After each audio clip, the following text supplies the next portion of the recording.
વિસાવદરના ધારાસભ્ય ગોપાલ ઇટાલિયા તહેવાર ટાણે કંઈક અલગ અંદાજમાં જોવા મળ્યા. ખડિયાની મુલાકાત દરમિયાન તેમણે આહિર માલધારીનો પરંપરાગત પહેરવેશ ધારણ કર્યો. ચોયણી કીડીઓ અને માથા પર પાઘડી તથા હાથમાં લાકડી લઈને ગોપાલ ગામમાં નીકળી પડ્યા. આ દરમિયાન ગોપાલ ઇટાલિયાએ ઘરેણામાં ઝૂમડું પહેર્યું. સોશિયલ મીડિયા પર તસવીરો શેર કરતા ઇટાલિયાએ લખ્યું કે જૂનાગઢ તાલુકાના ખડિયા ગામમાં મારા જનસંપર્ક કાર્યક્રમ યોજ્યો. ગામના સરપંચ અને આહિર સમાજના અગ્રણી કાળાભાઈ ભાદરકાની લાગણીને માન આપીને મેં પરંપરાગત પરિવેશમાં ગામમાં હાજરી આપી.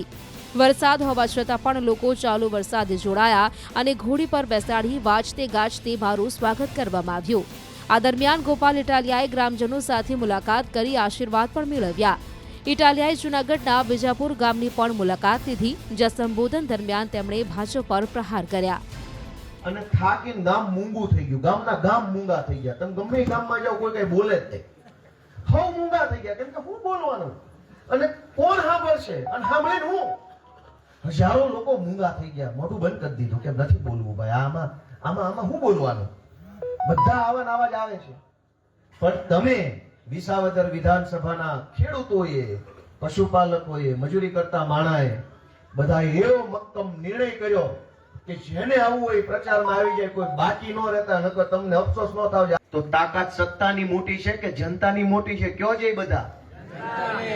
પણ જનતા પોતાની તાકાત ભૂલી જાય તો નબળો માણાએ માથે ચડી જાય. આપણી જનતાએ પોતાની હનુમાનજી બાપાને મહાશક્તિશાળી છે, બાહુબલી છે. હનુમાનજી બાપા પોતાની શક્તિ યાદ નહોતી અમને. જયારે લંકામાં જવા નહોતું ત્યારે આ બાજુ બેઠા હતા, સમુદ્રની આ બાજુ. ત્યારે જાંબુવાનજીએ યાદ કરાયું કે ભાઈ તમે એક છલાંગ મારો નાખો, દરિયો કૂદી જાવ એવા પવન પુત્ર, વાયુ પુત્ર તમે શક્તિશાળી છો. પણ એ પોતાની શક્તિ જે માણસ ભૂલી જાય એને નબળો માણસ આવીને દબાવીને વયો જાય. જે દિવસે જનતાને પોતાની શક્તિ યાદ આવી જાય કે હું તો ભાઈ પાવરફુલ માણસ છું, મારે કોઈને ડરવાની જરૂર નથી, મેં કઈ ખોટા કામ કર્યા નથી, મેં કઈ ખોટા ધંધા કર્યા નથી, મેં ભ્રષ્ટાચાર કર્યો, મારે શું ડરવાનું? અને લઈ હું જાહે આપણી લાચારી લઈને વયા જાય, આપણો ડર લઈને વયા જાય. જેથી માણસને ડર લાગતો બંધ થઈ જાય ને એને દુનિયામાં કોઈ નો ડરાઈ શકે. અમે એનો દાખલો છીએ. મારી ઉપર ભાજપે 30 FIR કરી, 15 જિલ્લાની જેલમાં પૂર્યો, અમારું અપમાન કર્યું, અમારી ઉપર પથ્થરમારો કર્યો, અમારી ઉપર હુમલા કર્યા, અમારી ઉપર ગાળો દીધી, ફેસબુકમાં હેલ્ફેલ બોલ્યા, 10 વર્ષ સુધી અમારા ઉપર જુલમ કર્યો ને અમને બીક લાગતી જ બંધ થઈ ગઈ. લ્યો શું કરશો? તો અમારું શું ગયું? અમારો ડર ગયો, અમારી લાચારી ગઈ, અમારી ચિંતા ગઈ અને મળ્યું હું નિડરતા, હિંમત, તાકાત મળી. હું વિજાપુર ગામના સૌ ગામજનોને વિનંતી કરું છું કે બાપા થોડાક હવે તમે બોલવાનું ચાલુ રાખજો, અમારો તમને ટેકો રહે કાયમ માટે. અને આટલા વર્ષથી બોલ્યા નહીં હોય તો પહેલી વાર બોલવા જાવ લવાય નહીં વળે છે એ વાત. કાયમ બીકમાં હું તમને વિનંતી તમારા દીકરા તરીકે કરું છું, થોડું બધાય બોલે, થોડું બધાય અવાજ ઉઠાવે, સારું થાય. આપણે ક્યાં કોઈનું લઈ લેવું છે? આપણે કોઈનું પડાવી નથી લેવું. પણ આપણા હકનું કોક લઈ જતો એમાં તો 4 શબ્દ બોલવા પડે કે ન બોલવા પડે? અને એ બોલવા માટે સૌ થોડા પોતાની જાતને તૈયાર કરો. તમે મહાન છો, તમે શક્તિશાળી છો. તમારો જેના ઉપર હાથ મુકાઈ જાય, તમારો હાથ જેના માથે પડે એ માણાનો વિધાનસભામાં વટ પડી જાય છે. તમારા હાથમાં તાકાત કેવડી છે એ તો વિચારો.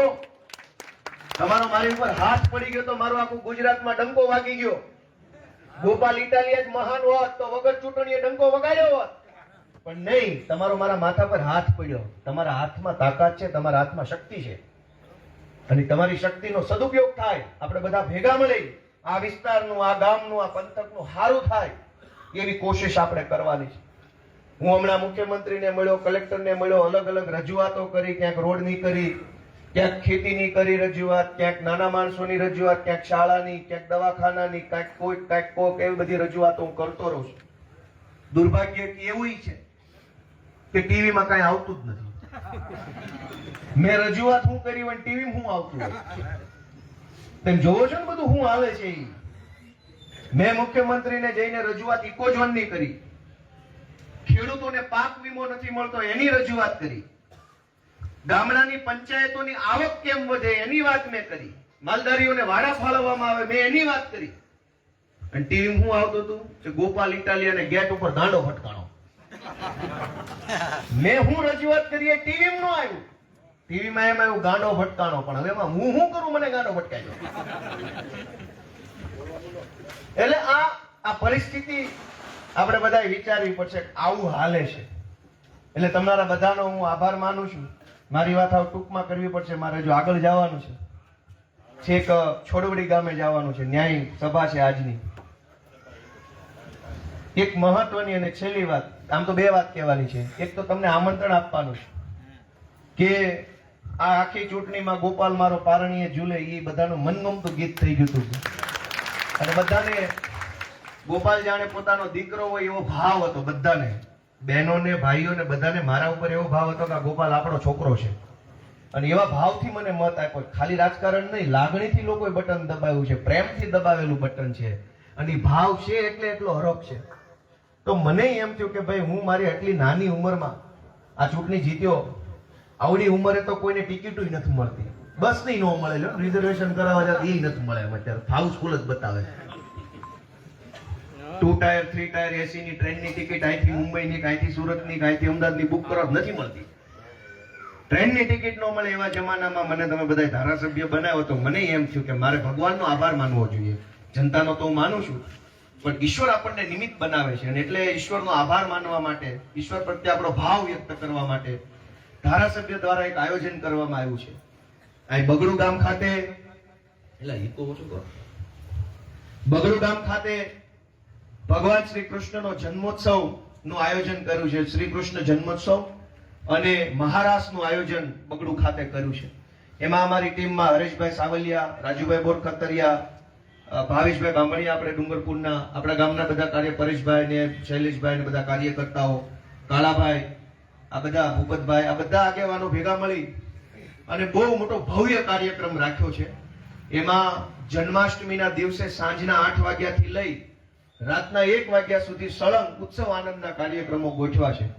સાંજે 8 વાગ્યાથી મહારાસ છે, પછી ભગવાનનું પાત્ર ભજવે એવી નાટક મંડળી આવવાની છે, માનવ પિરામિડ કરીને મટકી ફોડ કરે એવું આવવાનું છે, ઓર્કેસ્ટ્રા પાર્ટી આવવાની છે.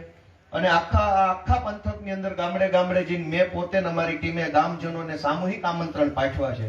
હું આખા વિજાપુર ગામમાં ભાઈઓ બહેનો બધી જ જ્ઞાતિના આગેવાનોને મારી વિનંતી છે, મારું આમંત્રણ છે કે તમે બધા કૃષ્ણ જન્મોત્સવમાં આનંદ ઉત્સવ કરવા માટે બગડુ ખાતે બધા આવજો તમે જન્માષ્ટમીના દિવસે. બહુ ભવ્ય પ્રોગ્રામ પહેલી વખત અમે આયોજન કર્યો છે, તો તમે બધા આવશો તો અમારું માન વધશે, મને ખુશી થશે તમારી હાજરીથી.